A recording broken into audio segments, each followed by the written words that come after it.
Carl Sagan, Pale Blue Dot, A Vision of the Human Future in Space. Wanderers, an Introduction. But tell me, who are they, these wanderers? Asked Rainer Maria Rilke. We were wanderers from the beginning. We knew every stand of tree for 100 miles. When the fruits or nuts were ripe, we were there. We followed the herds in their annual migrations. We rejoiced in fresh meat. Through stealth, feint, ambush, and main force assault, a few of us cooperating accomplished what many of us, each hunting alone, could not. We depended on one another. Making it on our own was as ludicrous to imagine as was settling down. Working together, we protected our children from the lions and the hyenas. We taught them the skills they would need and the tools. Then, as now, technology was the key to our survival. When the drought was prolonged, or when an unsettling chill lingered in the summer air, our group moved on, sometimes to unknown lands. We sought a better place.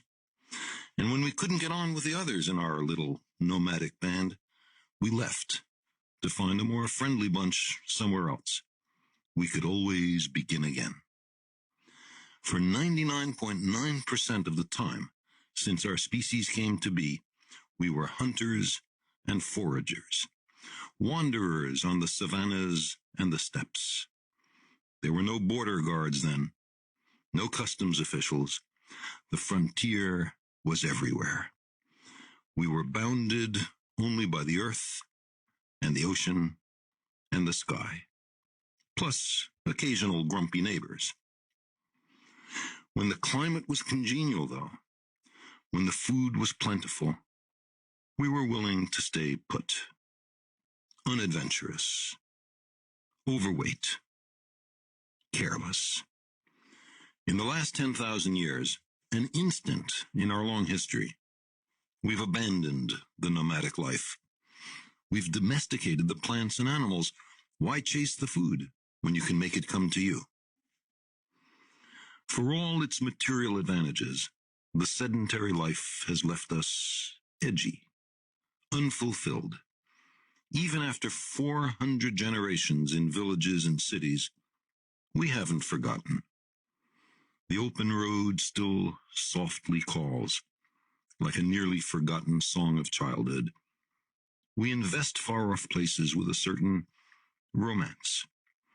The appeal, I suspect, has been meticulously crafted by natural selection as an essential element in our survival.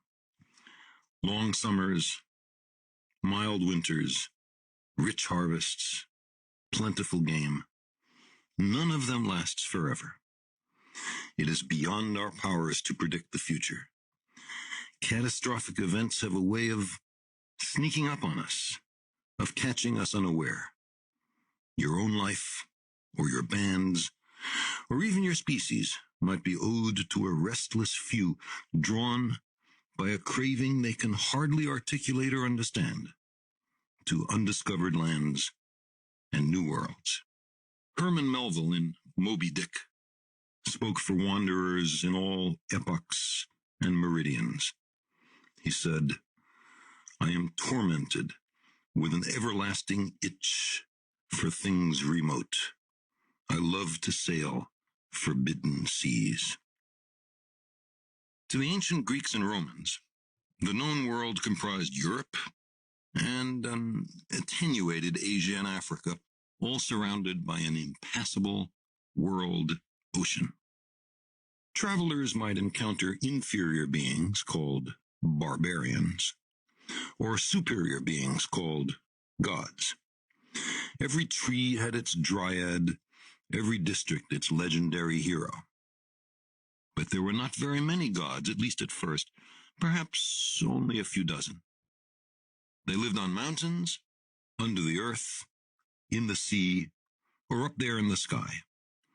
They sent messages to people, intervened in human affairs, and interbred with us. As time passed, as the human exploratory capacity hit its stride, there were surprises.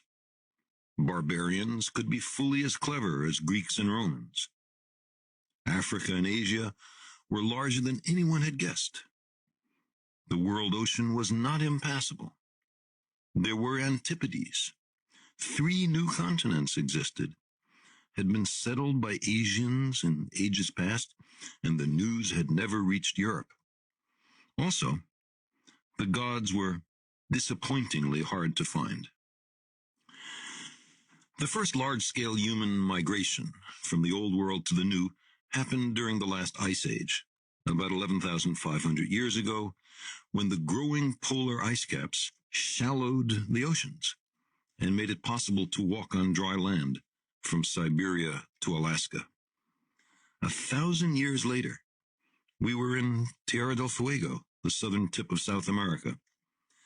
Long before Columbus, Indonesian Argonauts in outrigger canoes explored the western Pacific. People from Borneo settled Madagascar. Egyptians and Libyans circumnavigated Africa. And a great fleet of ocean-going junks from Ming Dynasty China crisscrossed the Indian Ocean, established a base in Zanzibar, rounded the Cape of Good Hope, and entered the Atlantic Ocean. In the 15th through 17th centuries, European sailing ships discovered new continents, new at any rate to Europeans, and circumnavigated the planet. In the 18th and 19th centuries, American and Russian explorers, traders, and settlers raced west and east across 2 vast continents to the Pacific. This zest to explore and exploit, however thoughtless its agents may have been, has clear survival value. It is not restricted to any one nation or ethnic group. It is an endowment that all members of the human species hold in common. Since we first emerged a few million years ago in East Africa, we've meandered our way around the planet. There are now people on every continent and the remotest islands, from pole to pole, from Mount Everest to the Dead Sea, on the ocean bottoms, and even, occasionally, in residence 200 miles up. Humans, like the gods of old, living in the sky. These days, there seems to be nowhere left to explore, at least on the land area of the Earth. Victims of their very success, the explorers now pretty much stay home. Vast migrations of people, some voluntary, most not, have shaped the human condition. More of us flee from war, oppression, and famine today than at any other time in human history. As the Earth's climate changes in the coming decades, there are likely to be far greater numbers of environmental refugees. Better places will always call to us. Tides of people will continue to ebb and flow across the planet. But the lands we run to now have already been settled. Other people, often unsympathetic to our plight, are there before us. Late in the 19th century, Leib Gruber was growing up in Central Europe, in an obscure town in the immense, polyglot, ancient Austro-Hungarian Empire. His father sold fish when he could, but times were often hard. As a young man, the only honest employment Leib could find was carrying people across the nearby river Bug. The customer, male or female, would mount on Leib's back. In his prized boots, the tools of his trade, he would wade out in a shallow stretch of the river and deliver his passenger to the opposite bank. Sometimes the water reached his waist. There were no bridges here, no ferry boats.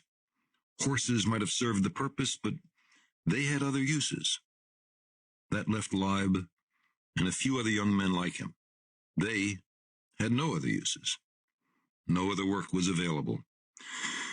They would lounge about the riverbank, calling out their prices, boasting to potential customers about the superiority of their drayage. They hired themselves out like four-footed animals. My grandfather was a beast of burden. I don't think that in all his young manhood, Leib had ventured more than 100 kilometers from his little hometown of Sassoff. But then, in 1904, he suddenly ran away to the New World to avoid a murder rap, according to one family legend. He left his young wife behind. How different from his tiny backwater hamlet the great German port cities must have seemed.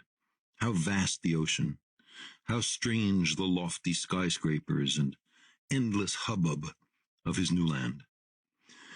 We know nothing of his crossing, but have found the ship's manifest for the journey undertaken later by his wife Chaya, joining Leib after he had saved enough to bring her over.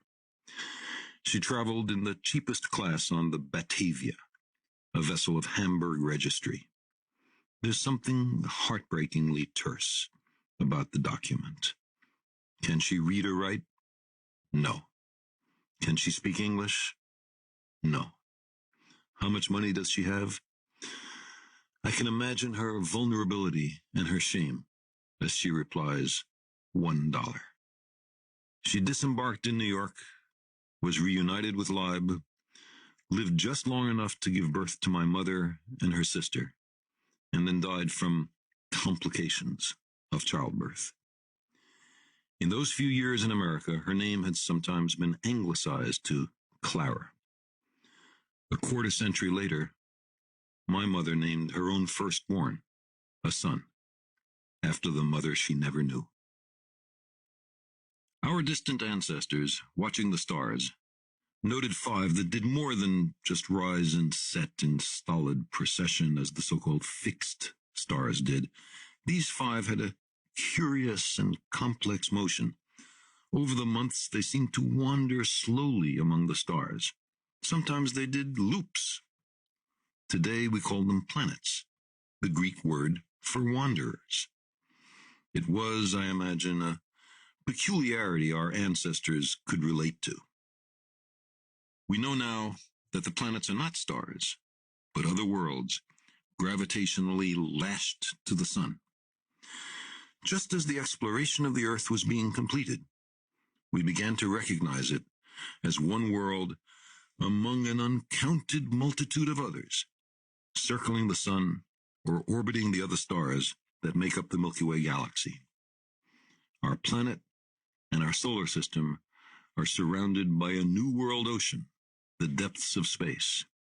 It is no more impassable than the last. Maybe it's a little early. Maybe the time is not quite yet. But those other worlds, promising untold opportunities, beckon. In the last few decades, the United States and the former Soviet Union have accomplished something stunning and historic: the close-up examination of all those points of light, from Mercury to Saturn, that moved our ancestors to wonder and to science. Since the advent of successful interplanetary flight in 1962, our machines have flown by, or orbited, or landed on more than 70 new worlds. We have wandered among the wanderers. We have found vast volcanic eminences that dwarf the highest mountain on Earth, ancient river valleys on 2 planets, enigmatically one too cold and the other too hot for running water. A giant planet with an interior of liquid metallic hydrogen into which 1,000 Earths would fit. Whole moons that have melted.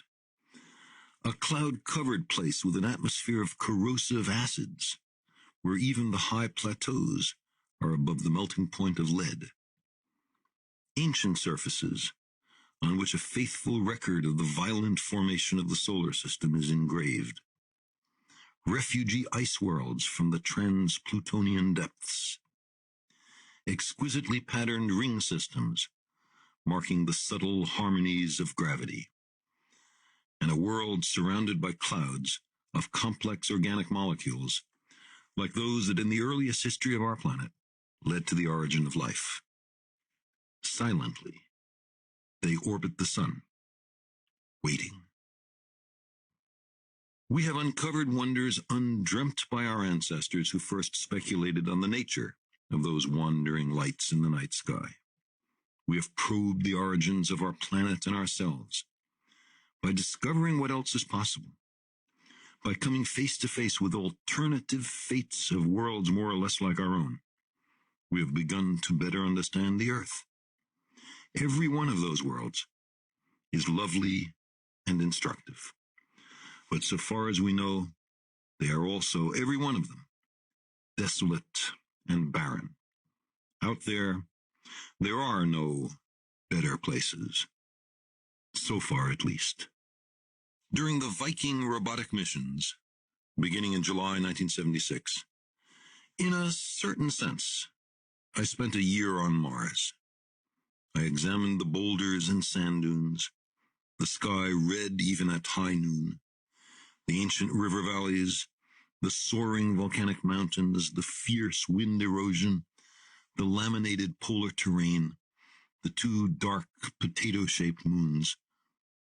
But there was no life, not a cricket or a blade of grass, or even, so far as we can tell for sure, a microbe. These worlds have not been graced, as ours has, by life. Life is a comparative rarity.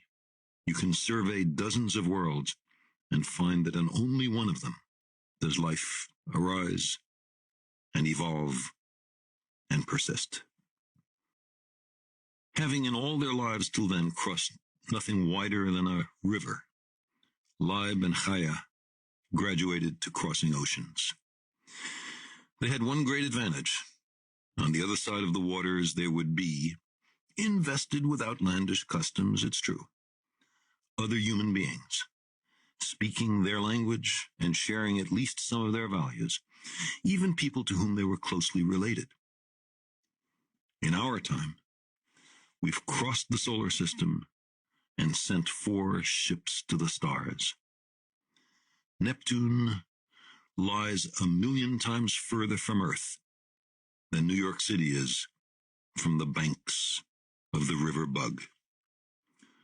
But there are no distant relatives, no humans, and apparently no life waiting for us on those other worlds.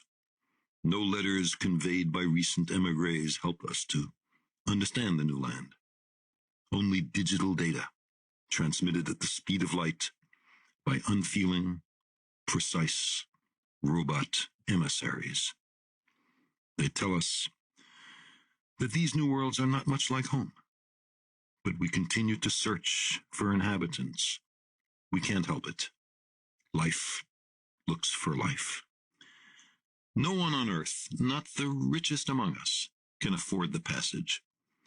So we can't pick up and leave for Mars or Titan on a whim, or because we're bored or out of work or drafted into the army or oppressed, or because justly or unjustly we've been accused of a crime.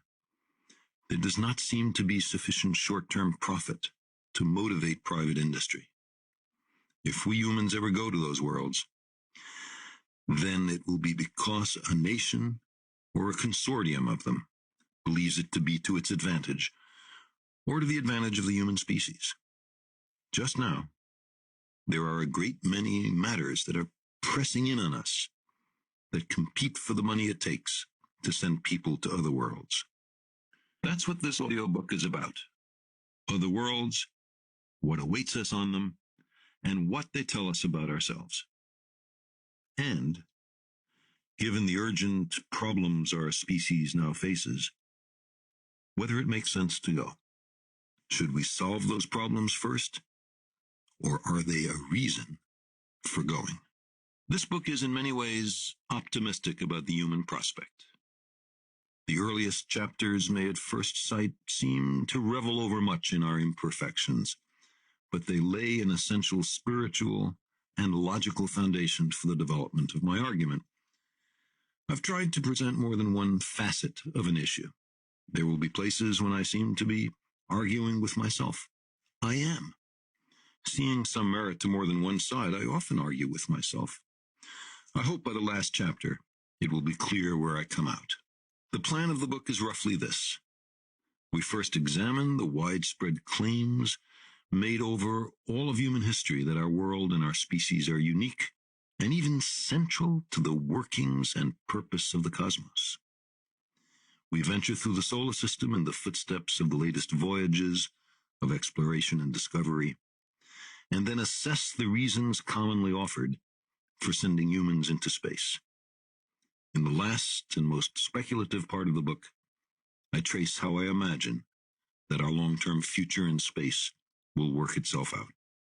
Pale Blue Dot is about a new recognition, still slowly overtaking us, of our coordinates, our place in the universe, and how, even if the call of the open road is muted in our time, a central element of the human future lies far beyond the Earth.